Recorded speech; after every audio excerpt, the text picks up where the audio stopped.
Conor McGregor made his long-awaited return back to the cage last night against Max Holloway. And guys, I've never been more depressed, more devastated, more heartbroken by a result. What transpired last night was shocking. It was devastating. And I just can't do this shit no more. I can't. Conor McGregor, we've all been waiting for his return as UFC fans. We all wanted Conor to come back and recreate that magic, just create another spectacular moment in that cage, or at the bare minimum, we just wanted Conor McGregor to go out there and compete. Coming back from a 5-year layoff where he broke his leg in one of the most gruesome injuries in the UFC history, and what happened? Conor McGregor goes in there, and the first exchange he throws, he goes for a switch kick and immediately tears his ACL and blows out his right knee. And it just wasn't a fight. It was devastating for the UFC fans.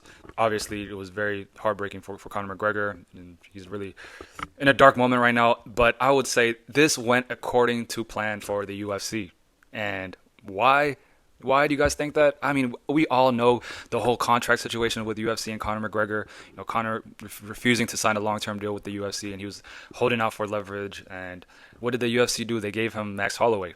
I knew, the real UFC fans knew that Holloway he's in his prime, and this just wasn't a fair fight to begin with, and we all knew Holloway was going to go out there and starch him, and he didn't even have to do that. Conor McGregor lost to himself, and look, the UFC still collected their full pay-per-view checks, regardless of the result. Did huge numbers. Well, not pay-per-view, but they did huge numbers at the gate, and what happens to Conor now? I think Conor's stock has been stumped. I think Conor's stock is at a very, very, very low state. And, he's 1-4 in his last 5. He picked up another injury, and I don't think he's going to be able to draw the same money elsewhere, if he decides to leave. And I think his leverage is completely gone at this point, and he has nowhere to go.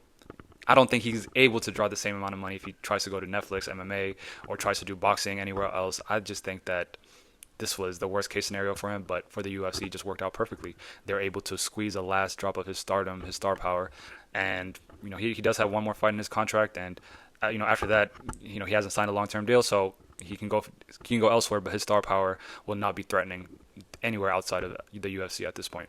And yeah, they extracted every last drop of him, and they're now able to discard him. What's really telling was Dana White's presser after this fight. He really didn't really talk much about Conor McGregor's future. I think it just seems like the vibe that they've already moved on from this. And Dana was speaking more of Holloway versus Gaethje. That's exciting. The rematch, and didn't really touch on Conor's future too much. And it just shows that their plan is just to extract every last drop of his star power and discard him.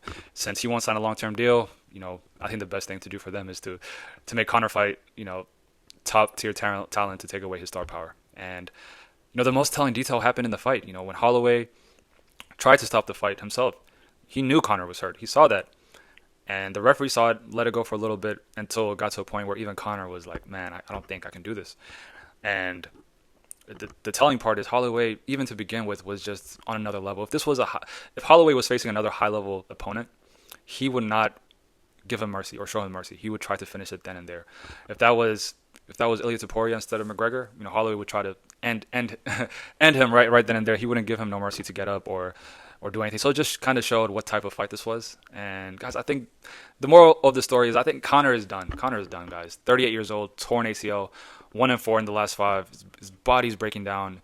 We had the same leg issue. He broke his left leg in 2021, came back, and now his right knee is gone. And at some point, the universe is telling you something. For Conor, it's telling him to just move on, retire, enjoy your family, go on to other ventures, maybe business ventures. But guys, Conor should retire. And I know the UFC still has one more fight in his contract left, and I think UFC will dangle that last fight just for one more huge payday and just squeeze the last drop of his stardom. I think maybe they can go for maybe a retirement fight, maybe with Dustin if Dustin wants to come back, or I don't even know, a Michael Chandler fight. Who knows, man? Who knows? But I think the best case scenario for Conor McGregor is to just retire. He's had a legendary career. He is the most important figure in MMA history, and the UFC didn't lose last night. Conor did, and they it planned out, worked perfectly for the UFC. But yeah, guys, you think should Conor retire? Drop down in the comments below. If you think he should stick around for his last fight, who do you think is a good matchup? I think Michael Chandler, but let me know what you guys think.